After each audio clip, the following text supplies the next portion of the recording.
Hello friends, welcome back to my YouTube channel. Present నేను విజయవాడలో ఉన్నా. విజయవాడ రావడానికి ఎంత ఖర్చు అవుతుంది, ఎక్కడ స్టే చేయాలి, ఎట్లా రావాలి, అదంతా ఈ వీడియోలో చెప్తా. ఎక్కడ స్కిప్ చేయకుండా లాస్ట్ వరకు చూడండి. ఫ్రెండ్స్, మన తెలుగు స్టేట్స్లో ఏ మేజర్ టౌన్ నుంచి అయినా విజయవాడ వెళ్ళడానికి ట్రైన్స్ అందుబాటులో ఉన్నాయి. హైదరాబాద్ నుంచి అయితే నెంబర్ ఆఫ్ ట్రైన్స్ ఉన్నాయి. గూగుల్లో సెర్చ్ చేస్తే మీకు ఆ డీటెయిల్స్ అన్నీ దొరికేస్తాయి. లేదా బస్సెస్ అయినా డైరెక్ట్ బస్సెస్ ఉన్నాయి. నేను మార్నింగ్ 3:30 అయింది విజయవాడ రీచ్ అయ్యేసరికి. సో రైల్వే స్టేషన్ చుట్టుపక్కల లేకపోతే బస్ స్టాండ్ చుట్టుపక్కల చాలా హోటల్స్ అందుబాటులో ఉన్నాయి. సో బస్ స్టాండ్ ఎదుర్కొన్న క్యాప్సూల్స్ అనే హోటల్ ఉంది, అక్కడ ట్రై చేయండి. మోస్ట్లీ ఒక 300 రూపీస్ ఛార్జ్ చేస్తారు. మనలో ఎవరినైనా ఏదైనా అమ్మవారి పేరు చెప్పమంటే విజయవాడ కనకదుర్గ అమ్మవారి పేరు చెప్తాం. మన లైఫ్లో అమ్మవారు అంతలా కలిసిపోయినారు. మన తెలుగు వాళ్ళలో చాలా మంది వాళ్ళ లైఫ్లో ఒక్కసారైనా విజయవాడ వెళ్ళాలి అనుకుంటారు. అందరితో పాటే నేను కూడా. సో ఈరోజు నేను విజయవాడ కనకదుర్గ అమ్మవారి దర్శనానికి అయితే వెళ్తున్నా. మార్నింగ్ 3:30 అయింది విజయవాడ వచ్చేసరికి. వెంటనే ఫ్రెష్ అప్ అయిపోయి ఎప్పుడెప్పుడు దర్శనం చేసుకుందామా అని స్టార్ట్ అయిపోయాను. మార్నింగ్ 5 o'clockకి నేను టెంపుల్ దర్శనానికి అయితే వెళ్తున్నాను. చూడండి, క్రౌడ్ కూడా చాలా తక్కువగా ఉన్నారు. సో ఈ విజువల్స్ చూడండి. మార్నింగ్ 5:30కి నేను పైకి వెళ్ళాను కొండ మీదకి. ఆ కొండ పై నుంచి విజయవాడ సిటీ ఎంత బ్యూటిఫుల్గా కనిపిస్తుందో అసలు. ఇది ఇంకా దర్శనం లోపలికి వెళ్ళక ముందు తీస్తున్న వీడియో ఇది. సో అండ్ వర్షాకాలం కదా, కృష్ణా రివర్ అయితే చాలా ఫ్లోటింగ్ చాలా ఎక్కువ ఉందంటే నేను విజయవాడ వచ్చాను. చాలా బాగుంది. ఇది నా దర్శనం అయిపోయిన తర్వాత తీసిన వీడియో. సో దానికి కంపేర్ చేసి చూడండి. ఇది ఎప్పుడు మార్నింగ్ 6:30కి, ఇది జస్ట్ ఒక 1 అవర్లో నా దర్శనం అయిపోయింది. ఈ ఓం కనిపిస్తుంది కదా, ఈ ఓం పక్కనే అమ్మవారి ఫేస్ అనేది ఉంటుంది. ఒక కొండలు న్యాచురల్గా ఫామ్ అయ్యి అమ్మవారి ఫేస్ కనిపిస్తుంది. మనలో చాలా మంది అబ్జర్వ్ చేయము. ఇక్కడ చూపిస్తున్నా కదా, సో ఇట్లా కనిపిస్తుంది. ఇది కరెక్ట్గా అబ్జర్వ్ చేస్తేనే కనిపిస్తుంది. తిరుపతిలో కూడా ఇట్లా ఉంటుంది. గరుత్మంతుడి విగ్రహం అక్కడ దండలు అవి వేసి ఉంచుతారు, అక్కడ క్లియర్గా తెలుస్తుంది. కానీ ఇక్కడ అంత కరెక్ట్గా తెలియదు. ఫేస్ అంత బాగా అబ్జర్వ్ చేస్తే తప్ప కనిపించదు. సో ఇది మనం దర్శనానికి వెళ్ళే లైన్. ఇక్కడ నుంచి లోపలికి వెళ్తాము. మామూలుగా సెల్ ఫోన్లు అవన్నీ బయట పెట్టేసి లోపలికి వెళ్తాం. సో నేను స్పెషల్ రిక్వెస్ట్ తీసుకొని లోపలికి అయితే ఫోన్ తీసుకొచ్చాను. సో చూడండి, సో ఈ వీడియో అయితే దర్శనం అయిన తర్వాత తీసుకున్నా ఇదంతా. సో లోపలికి వెళ్ళిన తర్వాత కొన్ని ఉంటాయి. ఇది అమ్మవారి ఒరిజినల్ అనుకుంటాను. తర్వాత అమ్మవారిని శాంత రూపంలో ప్రతిష్టాపన చేసినట్టున్నారు. ఈ కొండల మధ్యలో కూడా కొన్ని రూపాలు ఉన్నాయి. వీటిని చుట్టూ బార్డర్లో రెడ్ కలర్ బార్డర్ వేసి ఇవన్నీ పెట్టారు. కానీ అవి ఏంటి అని ఎక్కడైనా నోట్ చేసి ఉంటే బాగుండేది. సో చూస్తుంటే తెలుస్తుంది ఏదో ఒక ఆకారం ఉంది అని. ఇక్కడ హనుమంతుడి విగ్రహం ఒకటి ఉంది. ఇది ఎక్కడుంది అంటే మనం దర్శనం లోపలికి వెళ్తాం కదా, ఇగో ఈ జాలికి ఇటుపక్క అటుపక్క ఏమో అమ్మవారిది గోల్డెన్ గోపురం ఉంటుంది. ఈ గోల్డెన్ గోపురంకి లెఫ్ట్ సైడ్ అది కనిపిస్తుంది అన్నమాట. ఈసారి వెళ్ళినప్పుడు ఇవన్నీ కాస్త అబ్జర్వ్ చేస్తూ లోపలికి వెళ్ళండి. చూడాల్సినవి చాలా ఉన్నాయి విజయవాడ కొండ మీద. సో ఇది మనం దర్శనం చేసుకుని బయటకు వచ్చే దారి. ఈ దారిలోంచి మనం బయటకు వస్తాం. ఇక్కడ చాలామంది కూర్చొని సెల్ఫీలు అవి తీసుకుంటుంటారు, కాసేపు ధ్యానం చేసుకుంటుంటారు. సో ఎవరు తోచిన పని వాళ్ళు చేస్తుంటారు. సో అమ్మవారి చీరలు అవి అమ్ముతారు పక్కన షాప్లో. తర్వాత మనం ఇక్కడి నుంచి బయటకు వచ్చేస్తాము. ఈ గోపురం దగ్గర చాలామంది సెల్ఫీలు ఫోటోలు అవి తీసుకుంటుంటారు. మేబీ ఇక్కడ వరకు ఫోన్లు అలా ఉన్నాయనుకుంటా. తర్వాత ఇక్కడి నుంచి లెఫ్ట్ సైడ్ వెళ్తే ఒక దేవస్థానం వాళ్ళ కౌంటర్ ఒకటి ఉంటుంది. అన్ని దేవస్థానం సంబంధించిన బుక్స్ అవి అమ్ముతుంటారు. ఆ తర్వాత రైట్ సైడ్ ఇంకొంచెం ముందుకు వెళ్తే మనం మల్లీశ్వర స్వామి వారి దర్శనానికి వెళ్ళడానికి దారి కనిపిస్తుంది. ఇక్కడ ఆరో మార్క్ పెట్టి కనిపిస్తుంది కదా, మల్లీశ్వర స్వామి దగ్గరికి వెళ్ళే లైన్ అనమాట అది. ఇక్కడ తాబేళ్ళని పెంచుతున్నారు. నేను ఇట్లా ద్రాక్షారామం టెంపుల్లో కూడా చూశాను టాటాయిస్ పెంచడం అనేది. సో టెంపుల్లో న్యాచురల్ టాటాయిస్లను పెంచుతారు. మనలో చాలామంది ఇళ్లలో కూడా ఈ తాబేళ్ళ నీళ్ళు పోసి అవి పెంచుకుంటూ ఉంటారు. ఆర్టిఫిషియల్వే, కాకపోతే మంచిదని చెప్పి అవి పెంచుతూ ఉంటారు. సో ఇది విజయవాడ సిటీ టెంపుల్ నుంచి చూడడానికి ఎంత బాగుందో అసలు. సో తర్వాత మల్లీశ్వర స్వామి వారి దర్శనం చేసుకొని ఇట్లా రిటర్న్ వచ్చే దారి ఇదంతా. సో మనకు లెఫ్ట్ సైడ్ కొబ్బరికాయలు అవి కొడుతుంటారు. అట్లాగే రైట్ సైడ్ ఒకటి కొత్త కన్స్ట్రక్షన్ ఇది స్టార్ట్ చేశారు. ఇదివరకు ఈ ప్లేస్ అంతా ఖాళీగా ఉండేది. ఇక్కడ కొబ్బరికాయలు ప్రసాదాలు పెట్టుకొని తినేవాళ్ళు. ఇక్కడి నుంచి ముందుకొస్తే సుబ్రహ్మణ్యేశ్వర స్వామి, నటరాజ స్వామి ఆలయాలు గూడా కనిపిస్తాయి మనకి. చాలామంది ఇక్కడ దర్శనం చేసుకుంటుంటారు. చెవులు కుట్టిస్తూ ఉంటారు. ఒక్కోసారి అక్షరాభ్యాసాలు గూడా చేస్తూ ఉంటారు. సో, తర్వాత ఆ లైన్‌లోంచి బయటకొచ్చేస్తే ఇగ అమ్మవారి గోల్డెన్ గోపురం అనేది కనిపిస్తది మనకి. పూర్తిగా బయటికొచ్చిన తర్వాత ఇదిగో ఇట్లా రాళ్ళు పేరుస్తూ కనిపిస్తున్నారు. చాలామంది డూప్లెక్స్ హౌస్‌లు గూడా కట్టారు గదా! సో, తర్వాత ఇంకా ముందుకొస్తే అమ్మవారి ఊరేగింపు జరిగే రథాలన్నీ కనిపిస్తాయి.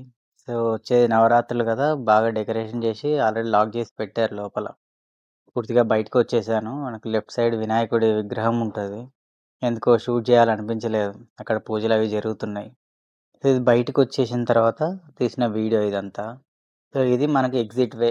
దీని నుంచి మనం స్ట్రెయిట్‌గా బయటికెళ్ళిపోతే అక్కడ ప్రసాదాలు అమ్మే కౌంటర్ ఒకటుంటది. అట్లాగే కిందికెళ్ళడానికి బస్సులు గూడా అక్కడికే వచ్చేస్తాయి. ఇది చూడండి దర్శనం అయిన తర్వాత బయటికొచ్చిన తర్వాత నేను తీసిన వీడియో ఇది. ఈ రోడ్డు మాత్రం ఈ విజయవాడ సిటీకి ఒక కొత్త అందం తీసుకొచ్చింది. చాలా బాగా కనిపిస్తుంది ఈ కొండపై నుంచి. సో, నేనైతే చాలా బాగా ఎంజాయ్ చేశాను. దర్శనం గూడా చాలా బాగా జరిగింది నాకు. మనం కొండ కిందకెళ్ళే బస్సు గూడా వచ్చేసింది. ఫుల్లు ప్యాక్ అయిపోతది ఇక్కడైతే. ఎందుకంటే కొన్ని ఫ్రీ బసెస్ ఉంటాయి. కొన్ని పెయిడ్ బస్సులుంటాయి. సో, చూసుకొని ట్రావెల్ చేయండి. సో, నేను పెయిడ్ బస్సే ఎక్కాను. రిలాక్స్‌గా సీట్ దొరికింది ముందు సీట్‌లో. హ్యాపీగా కొండ కిందకి దిగుతూ ఇగో ఈ వీడియో అంతా బస్‌లోంచే షూట్ చేసుకున్నా. మనకు గావాల్సింది ఇదే గదా! అందుకని చెప్పి ఓ రూ. 10 చార్జ్ చేస్తారు కిందకెళ్ళడానికి. ఈ కిందకొచ్చిన తర్వాత అందరూ మిస్ చేసే ప్లేస్ ఒకటుంది. సో, ఇది అర్జునుడు ప్రతిష్ఠించిన లింగం ఇది. సో, చాలామంది ఏం చేస్తారంటే అమ్మవారి దర్శనం చేసుకుంటారు, మల్లేశ్వర స్వామి దర్శనం చేసుకుంటారు, వెళ్ళిపోతారు. కింద ఇది గూడా చూడండి. ఇగో ఈ గుహాలయాలు గూడా ఉన్నాయి. సో, ఇది పాండవులు నిర్మించిందే. ఇక్కడ ఇంకోటేందంటే మన కిరాతార్జునీయం స్టోరీ తెలుసు గదా! అర్జునుడు పాశుపతాస్త్రం కోసం తపస్సు చేయడం, శివుడు వచ్చి ఆ పాశుపతాస్త్రం ఇవ్వడానికి ఆయనని టెస్ట్ చేయడం, ఇద్దరు కలిసి ఒక వరాహాన్ని సంహరించడం. ఇదంతా ఒక శాసనంలో ఇక్కడ చెక్కారు. దీన్ని విజయస్తంభము అంటారు. చాలామంది ఏం చేస్తారంటే ఇది చూడరు. డైరెక్ట్‌గా దర్శనం చేసుకుంటారు, లడ్డూలు కొనుక్కుంటారు, వెళ్ళిపోతారు. ఇట్లాంటి పురాణ ప్రాశస్త్యం ఉన్నవి, అట్లాగే పురాణంలో ఇది జరిగింది అనడానికి ప్రూఫ్ ఇక్కడుంది.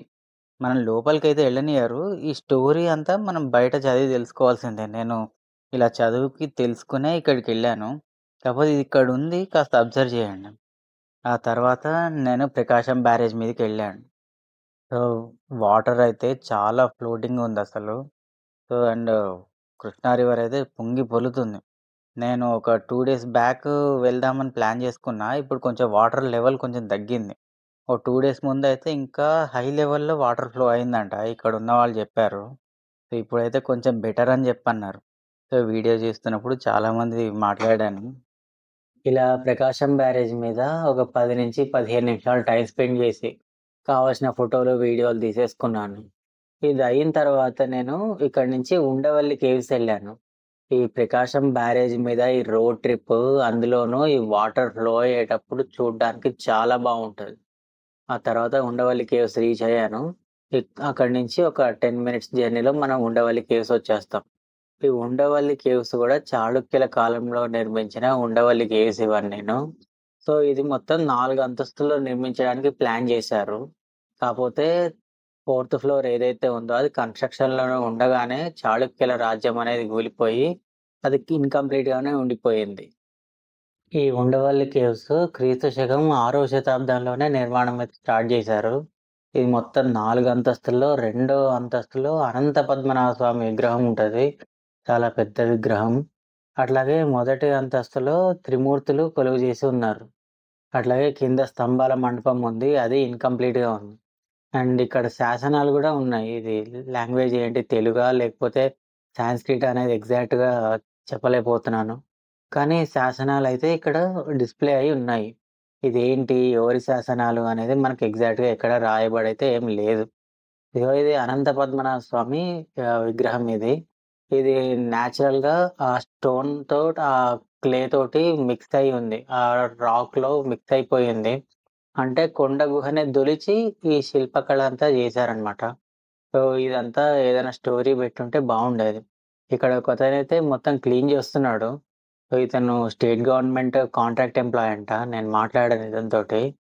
సో, మొత్తం చూడ్డానికైతే చాలా బాగుంది. చాలా బాగా కన్‌స్ట్రక్షన్ అయితే జేశారు. కానీ ఇక్కడ చిన్న చిన్న వాటర్ బాటిల్స్ ఇవన్నీ యూజ్ చేసిన బాటిల్స్ ఇట్లా వదిలేస్తున్నారు. క్లీనింగ్ ఇంకా బాగా చేసి ఉంటే బాగుండేది.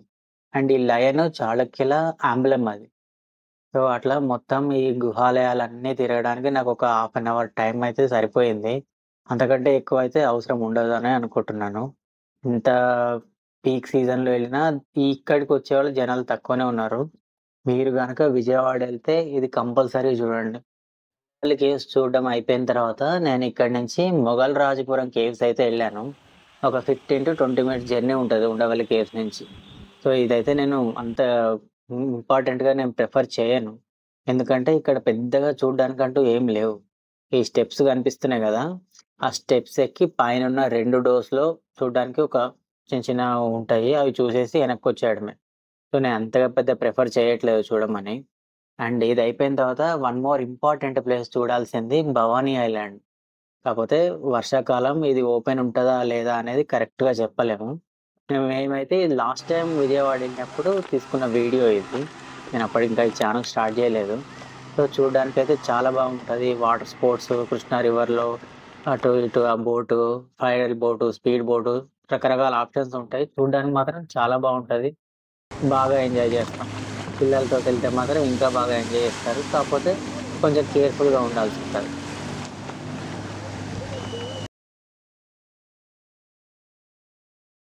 ఫ్రెండ్స్, ఇది నా విజయవాడ ట్రిప్. ఏదేమైనా నాకైతే దర్శనం బాగా జరిగింది. అమ్మ దయ ఉంటే అన్నీ ఉన్నట్లే. వీడియో నచ్చితే లైక్ చేయండి, షేర్ చేయండి, సబ్స్క్రైబ్ చేయండి.